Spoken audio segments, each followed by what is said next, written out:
हमनी के संस्कृति, हमनी के संस्कार सदा रहे हमनी के साथ। भारत के महान ग्रंथ और काव्य सब के संपूर्ण संकलन सब्सक्राइब करें तिलक।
ऐसन लागता कि शकुनी के चाल सफल हो गिल बा। वारणावर्त के प्रजा लोग के बहुत इच्छा है कि तू अपन चारों भाई के भी जरूर संगे लेके पहुंचा।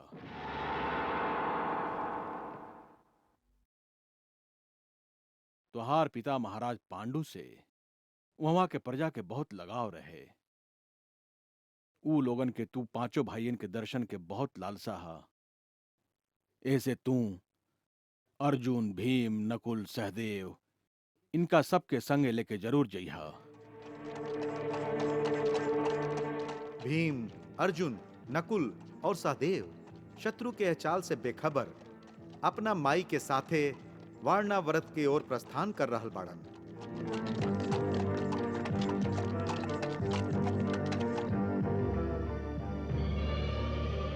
एहर भगवान श्री कृष्ण चिंता करत रहन कि एह विपत्ति से अपना भक्त सभे के रक्षा कैसे कइल जाए।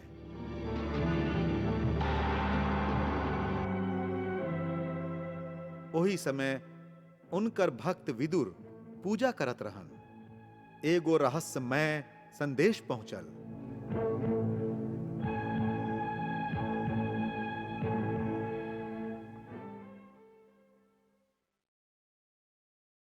महामंत्री के जय होखे। का ह? प्रभु, दुआर पर एगो साधु आइल बाड़न। ऊ आपके खातिर ई फल देले बाड़न।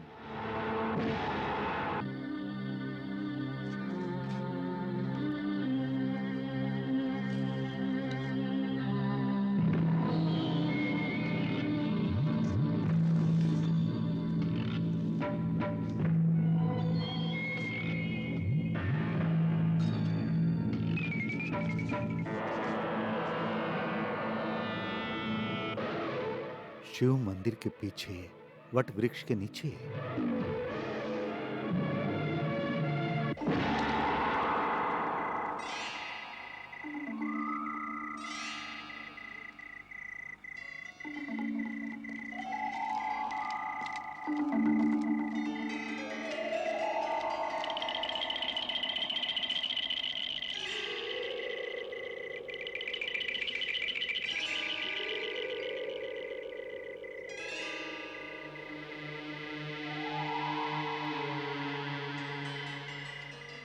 महामंत्री के श्री चरण में सेवक के प्रणाम।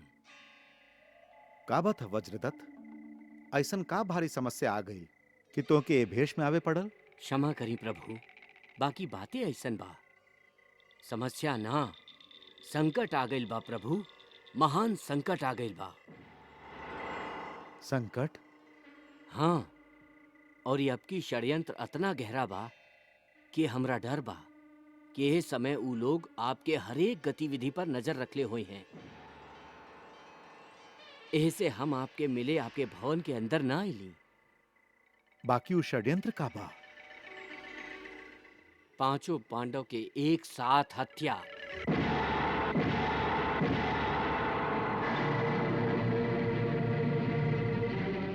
पांचों की हत्या? जी, और इस दुर्भाग्य से शकुनी के चाल ए समय ऐसन ठीक पड़ल बा कि पांडव अब की अपना चिता की ओर खुदे जा रहल बाड़न। का कह रहल बाड़ा? ई सत्य बा प्रभु। वारणावर्त में पुरनका राजमहल के मरम्मत के बहाने पूरा घर लाह के बना दिहल गइल बा और पहला ही रात के ओलाक्षा गृह में आग लगा दिहल जाई।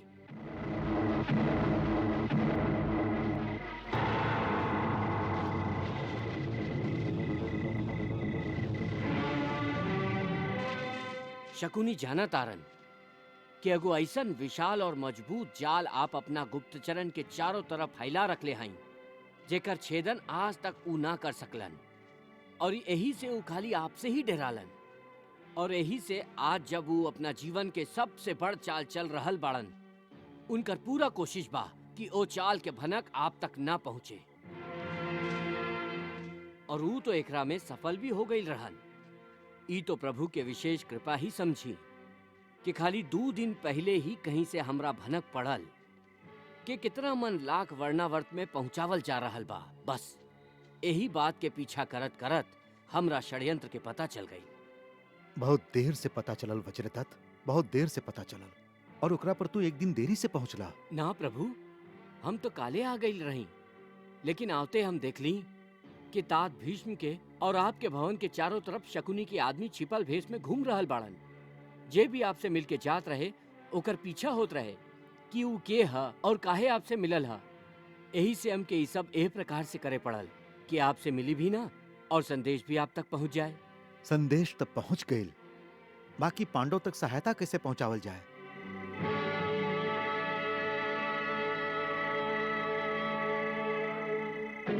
तुहार कहे के मुताबिक शकुनी के आदमी लोग भैया के महल के भी घेर के रखले हुई हैं। जी, एकर अर्थ बा कि यह समय परामर्श खातिर उनका पास गई बुद्धिमानी ना हुई।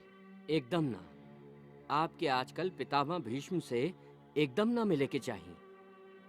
तुहार का अनुमान बा कि युवराज और उनकर भाई वारणावर्त कब तक पहुंचे हैं? काहे कि ऊ लोग आराम से रास्ता में पड़ाव डालत जाता रन, ऐसे काल सांझ तक ही वहां पहुंची हैं। मतलब यदि हम लोग अबहिये शीघ्रगामी घोड़ा पर निकली तो काल सांझ तक हम लोग वहां उनका संगे पहुंच सकिले।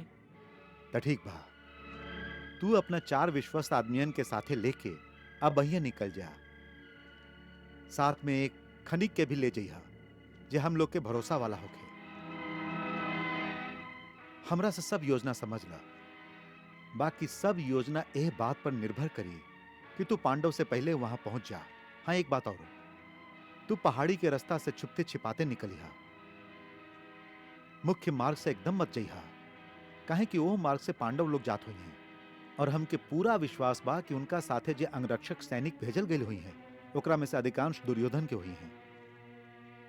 वो दोनों तरफ के मार्ग के बंद करके रखले हुई हैं, जैसे ओहर से कोनो सूचना लेके एहर ना आ सके और एहर से केहू ओहर ना जा सके।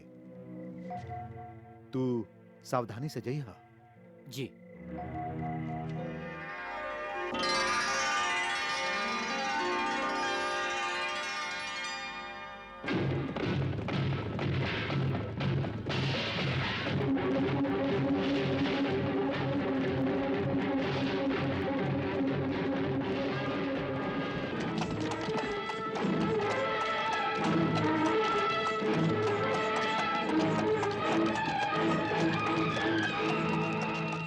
सेना नायक सूर्यास्त होके वाला है। आज के पड़ाव इवें होके के चाहिए। जी सेनापति।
का सोचता रहा अर्जुन? हम सोचत हई भैया कि हम लोग सबके ऐसे एक साथे वारणावर्त गईल कहाँ तक उचित बा। हम समझ ली ना, हम लोग तो खुदे बड़का भैया के साथ जाए चाहत रहे। हाँ, आप ठीक कहत हई कि वैसे तो हम खुदे वारणावर्त गईल चाहत रही। बाकी का? बाकी ई कि हम लोग कहती और वो आज्ञा देतन तो बात और रहे। बाकी भाई ली है कि ई प्रस्ताव खुदे उनका तरफ से आयल है कि हम लोग पांचों भाई एक साथे वारणावर्त जाएं। एकरा में सोचे के का बात बा? सोचे के बात ई बा भैया कि हम लोग पांचों के राजधानी से एक साथे बाहर निकाले में कहीं केहू के कोनो गुप्त योजना तो नहीं खे। एकरा में का गुप्त योजना हो सकेला? कुछ भी हो सकेला। जब हम लोग पांचों राजधानी से बाहर होखब त राजधानी के अंदर कोनो भी षड्यंत्र रचल जा सकेला।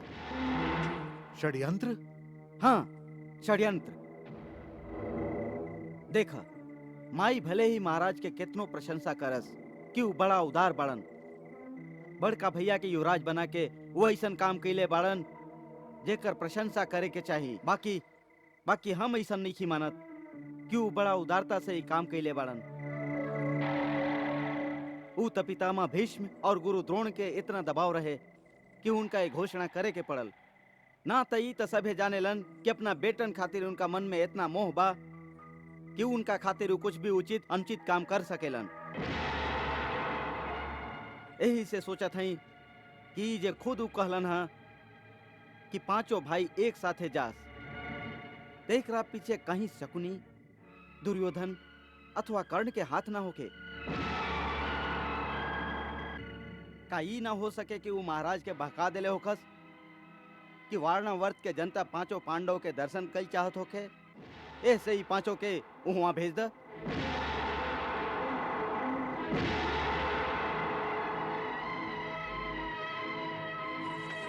मान लेली कि धोखा हो सकेला, बाकी एकरा से उनका का लाभ? का वो हम लोगन के एक साथे राजधानी के बाहर भेज के खुद राजधानी पर कब्जा करे के सोच रहल बाड़न? हाँ, बिल्कुल यह बात हो सकेला भैया, बिल्कुल यह बात। आप कहब कि उनकर पिता के तो राज्य पर कब्जा है, फिर एकर का आवश्यकता बा? बाकी हम तो ई कहत हई कि अब पिता भी ओकर रास्ता के कांटा बन गइल बाड़न, ऊ उनका के भी रास्ता से हटा दी। मतलब वो पिता के हत्या कर दी? ना ना अर्जुन, वो महाराज के हत्या ना कर सकेला। हत्या के का आवश्यकता बा भैया? हत्या के का आवश्यकता बा? ऊ तो खाली उनका के सिंहासन से हटा के खुद सिंहासन पर बैठ जाई। ना ना, तनिक सोचा भैया, महाराज के द्वारा बड़का भैया के युवराज बनावे के घोषणा के बाद दुर्योधन के सब सपना माटी में मिल चुकल बा। अब ओकरा इस जन्म में हस्तिनापुर के राजा बने के कोनो आशा ना रहल।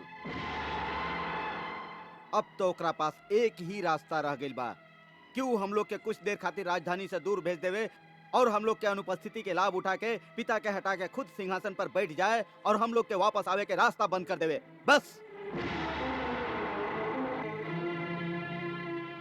तुहार सोचल शायद ठीक हो सकेला अर्जुन, बाकी ऐसन हो ना सके। काहे ना हो सके? हम लोग के पीछे के रोके ओकरा के? पितामह भीष्म, गुरु द्रोण और विदुर काका। हाँ अर्जुन, देखा, युवराज राजा के उत्तराधिकारी होला, यही से भले ही राजा पकड़ लिहल जाए या मार दिहल जाए, तब वो सिंहासन पर उत्तराधिकारी के ही अधिकार मानल जाए। और जब तक वो युवराज उत्तराधिकारी जीवित बा, तब तक पितामह भीष्म और गुरु द्रोण दुर्योधन के साथ ना दी हैं, बल्कि ओकर सामना करी हैं। और उनकर मुकाबला करे के शक्ति ना दुर्योधन में बा, ना उनकर चहेता कर्ण में। यही से यदि कोनो षड्यंत्र होखत तो वो यह कोशिश करी है कि बड़का भैया के वारणाव्रत अकेले ही भेजल जाए, जैसे उनकर सुरक्षा खातिर हम लोगन में से केहू उनका साथे ना रहे और राजधानी से दूर तक अकेले युवराज के साथे कौनो घटना घटित हो सकेला। ऐसे जब तक युवराज जीवित बाड़न, तब तक अपना पिताजी के मार के भी दुर्योधन राज्य ना पा सकी।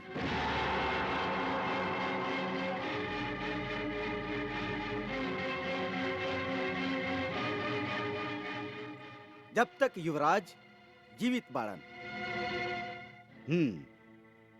ई कह के भैया आप हमार आंख खोल देली कि अब हम लोग के युवराज के जीवन के हर क्षण चिंता करे के चाहिए। यही से आज हम लोग के प्रण लेवे के चाहिए कि हम लोग कभी भी कहीं भी बड़का भैया के अकेले ना जाए देव। उनकर सुरक्षा के भार आज से हम लोग दोनों पर बा। जरूर।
ये नकुल के कमरा हा। जी।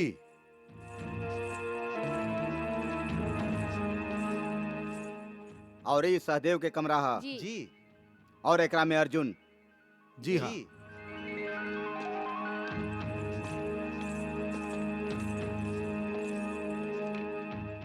और ये भीम के निवास होई। जी।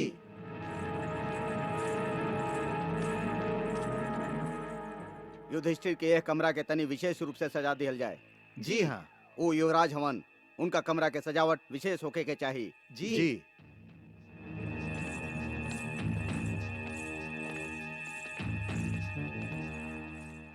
वैसे ही महारानी कुंती के यह कमरा के सजावट विशेष रूप से होके के चाहिए। जी। तू सैरंद्री के भेष में उनकर सेविका बन के साथे रहिया। जी। और तू पाचो देहाती सेवक के भेष में एक एक राजकुमारन के सेवा में रहबा। जी हाँ। और हाँ, सूते से पहले रात के पिए वाला दूध में बेहोशी के बूटी पीस के मिला दिया, हम्म। जैसे आग लागे तक वो लोग होश में ही ना आ सकस। हम्म। और याद रखिया, ये सब काम पहला रात के पूरा हो जाए के चाहिए। जी, हमहू याद रखब और ऊ लोग भी याद रखी हैं।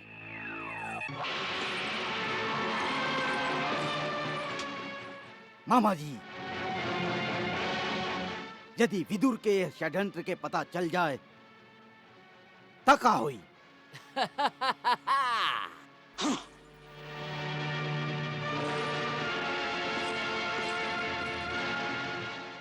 हम पूछली, यदि ये षड्यंत्र के पता चल जाए त का होई शकुनी मामा? भगीना, जब कोनो बड़ा काम खातिर आगे बढ़ा तो ओकरा असफलता के बारे में कहल तका सोचे के भी ना चाही। ऐसे अब शकुन होला और मनोबल भी टूटेला। देखा, षड्यंत्र भी एक तरह के युद्ध है, जे तलवार से ना बल्कि बुद्धि से लड़ल जाला, बुद्धि से। और बुद्धि के युद्ध में लड़े वाला वीरन के भी उहे नियम होला जे तलवार से लड़े वालन के होला। हाँ, चाहे तो जीता या फिर मर जा, तीसर कौनो मार्ग ना होखे भगिना, कौनो मार्ग ना होखे। मामा जी, यदि विदुर के षड्यंत्र के पता चल जाए त का होई? एह समय ई मत सोचा कि यदि विदुर के हम लोग के चाल के पता चल गईल तो हम लोग मात खा जाए, बल्कि ई सोचा कि चाल के सफलता के बाद तोहार राज्याभिषेक कौना शान से होई। इस समय हम लोग के चाल के सफलता के सबसे बड़ आधार एक ही बा, सबसे बड़ आधार एक ही बा कि आग लागे से पहले हमारे षड्यंत्र के पता हम लोग के शत्रु के ना चले। बाकी हम लोग के यह बात खातिर भी तैयार रहे के चाहिए कि अगर हम लोग के शत्रु के हमार षड्यंत्र के बारे में पता चल गई तो ओकर उत्तर में हम लोग के दूसर चाल का हुई वो निश्चित कर लेवे के चाहिए। तोहरा में और हमरा में यह अंतर बा भगिना, यह अंतर बा कि तोहरा मन में एक छोट शंका के स्थान अब भी बनल बा कि यदि शत्रु के चाल के पता चल गई तो। हाँ भगिना, हमरा मन में खाली एक ही निश्चय बा कि शत्रु के चाल के पता कभो ना चल सके, कभो ना। हाँ शकुनी मामा, ई मत भूला कि विदुर के गुप्त चरण के जाल बहुत विशाल बा और हमार जाल ओकरा से भी अधिक विशाल बा भगिना, ओकरा से भी अधिक। ई आपके धारणा बा शकुनी मामा, ई आपके धारणा बा, ये खाली आपके आशा के सहारे खड़ा बा। जब तक धारणा सत्य के कसौटी पर खरा ना उतरे तब तक ओकरा सत्य ना माने के चाहिए शकुनी मामा ना। यह राजनीति के पहला शिक्षा है, पहला शिक्षा। ई हमार धारणा ना है गांधारी पुत्र, धारणा ना है, बल्कि एगो सत्य है, एगो परम सत्य। हाँ, परम सत्य। एकर प्रमाण? एकर प्रमाण बा हमरा पल पल मिले वाला सूचना कि कौना समय के कहाँ बा और का कर रहल बा। शकुनी कबो कच्चा गोली ना खेलस भगिना, कबो ना। हाँ, तू का समझाता रहा कि इतना बड़ा षड्यंत्र रच के हम अपना राजमहल में चुपचाप बैठल विश्राम कर रहल हई? ना ना हमार भगिना, ना। हमार गुप्तचर पितामह भीष्म, गुरु द्रोणाचार्य, गुरु कृपाचार्य और महामंत्री विदुर के निवास स्थान के चारों तरफ से घेर के रखले बा। के वहां आवता, के वहां से जाता और कहां जाता, ओकरा पर हर क्षण नजर रखल जा रहल हा, हर क्षण। यदि विदुर के एकर पता चल गईल होइत कि ओकर प्यारे पांचों पांडवन अपना विनाश की तरफ चिता की ओर बढ़त जा रहल बाड़न, तकाऊ अतना शांति से अपना घर में बैठ के आराम करीतन? ना, कबो ना। जाना तारा, हमरा अंतिम सूचना के अनुसार उ मूरख इस समय अपना घर के मंदिर में बैठ के भगवान के पूजा कर रहल बा, पूजा।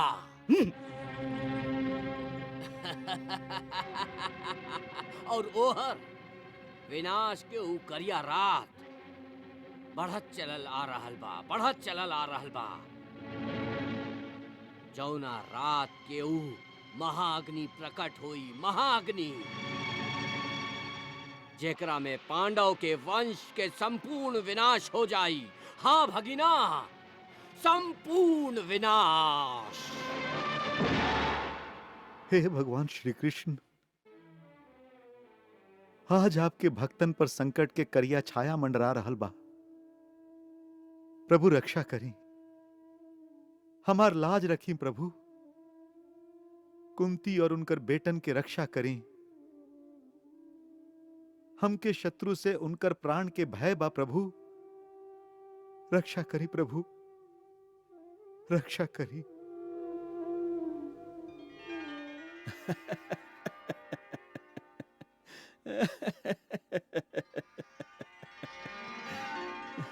का भइल? केकरा पर हंस रहल बाड़ा? हंस रहल है ई देख के कि एगो परम ज्ञानी भी कितना जल्दी विचलित हो जाता रन, जबकि ऊ ई अच्छा तरह से जाना तारन कि जेकरा संगे हम हई ओकरा भला कौना बात के भय। ई सब तोहार माया के लीला ह। अच्छा के नचा देवेला। ऊ तबा।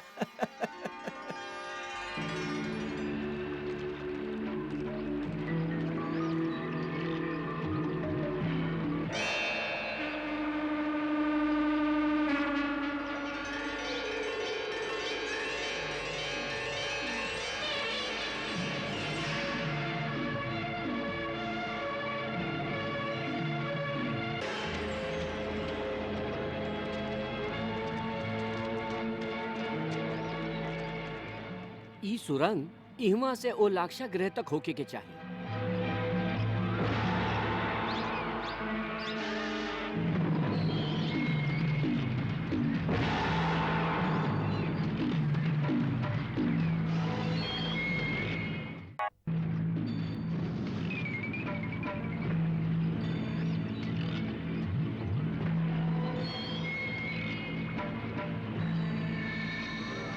ऊ लोग जब ए मकान के आग लगाई हैं तो उनकर सैनिक जरूर वो मकान के चारों तरफ से घेर के खड़ा रही हैं, ताकि यदि पांडव कोनो भी तरह से बाहर निकले की कोशिश करे तो सैनिक उनका के उहुए मार के आग में फेंक दे।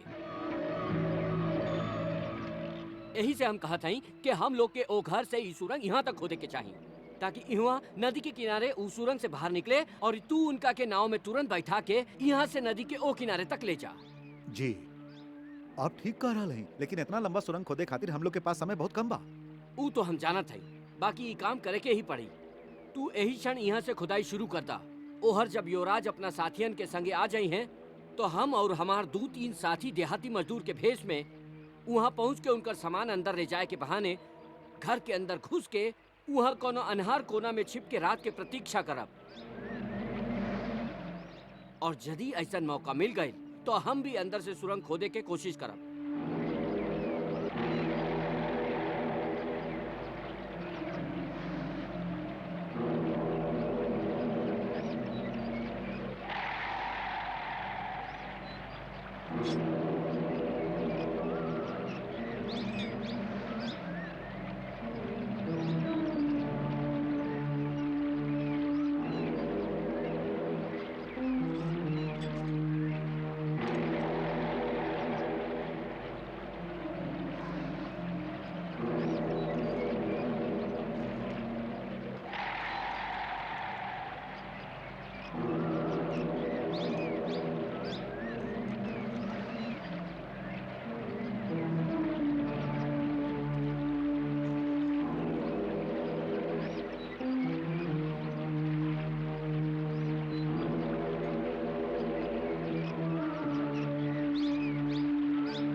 देखा, सुरंग के दिशा निश्चित कर ला।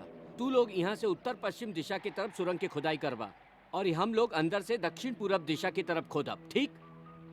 जी। ता श्री गणेश करी।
युवराज, ई आपके कमरा हा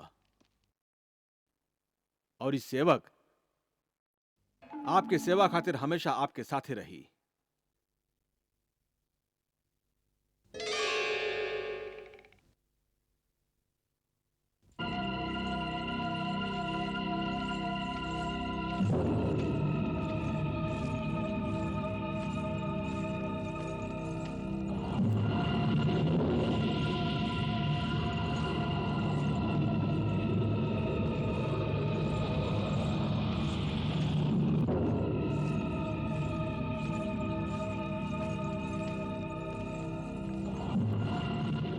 महारानी जी खातिर आपके साथ वाला कमरा रखल गइल बा।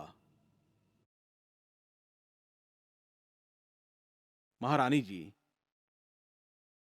ई विश्वासी दाई हमेशा सैरंध्री बनके और सेवा करी।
एकरा के ओहर रख द। जी महारानी जी।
हमार कार्यक्रम का निश्चित कइल गइल बा?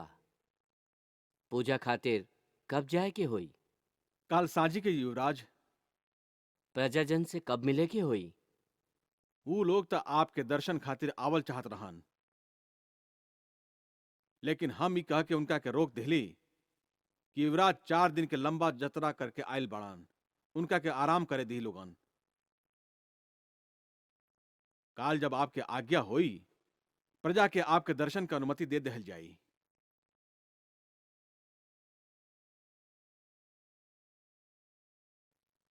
भोरे संध्या अर्चना के बाद जे केहू हमरा से मिले के चाहे, हम ओकर स्वागत करब। बाकी देखी, केहू के भी, चाहे वो छोट हो कि बड़, नगर सेठ हो कि साधारण सेवक, केहू के हमरा से मिले में कौनो रुकावट ना होखे के चाही। राजभवन के द्वार सबके खातिर खुलल रहे के चाही।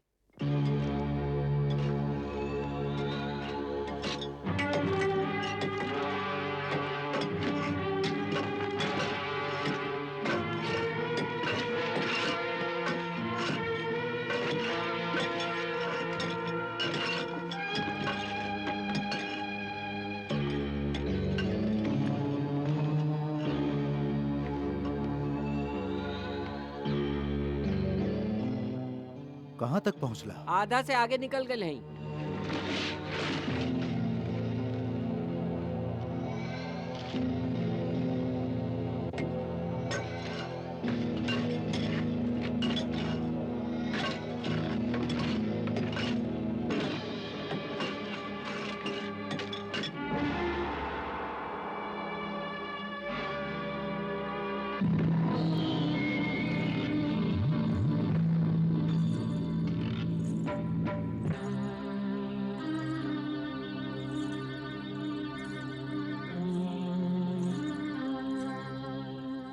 जा सहरंद्री, अब तू आराम करा।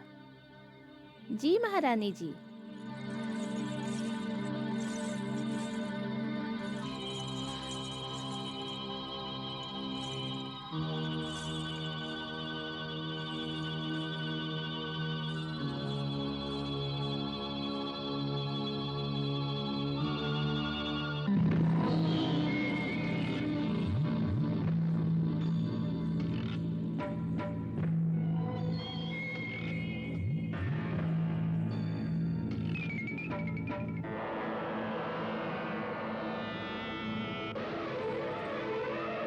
का बात पा बड़ा देर कर देलू?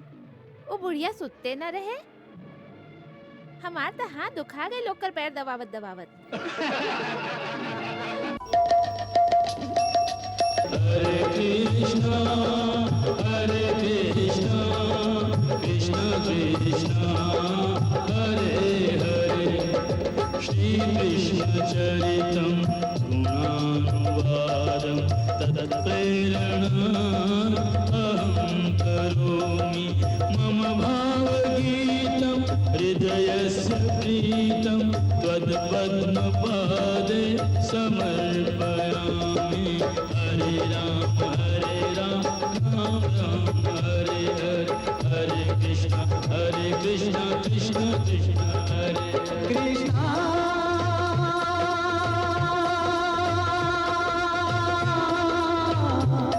कृष्णा